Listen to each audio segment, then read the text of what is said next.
Bismillahirrahmanirrahim. Rəhman və Rəhim olan Allahın adıyla. Bugün Azərbaycan tariximizdə yaddaşlarda qalan günlərdən biridir. Tovuz döyüşlərinin başlandığı gündür və Azərbaycan tarixində qızıl hərflərlə yazılan günlərdən biridir. Və bu günlər, yəni 12 iyul tarixindən etibarən Tovuz döyüşləri başlamış və bu döyüşlər 44 günlük müharibənin başlanması üçün zəmin yaratmışdı. Bu döyüşlərimizdə başda generalımız Polad Həşimov olmaqla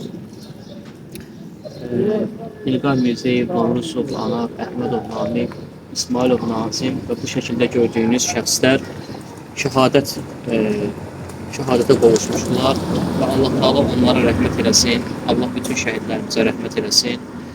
Allahdan onlar üçün rəhmət diləyirik. Allah Taala Azərbaycanımızın müstəqilliyini daimi və əbədi eyləsin. Hz.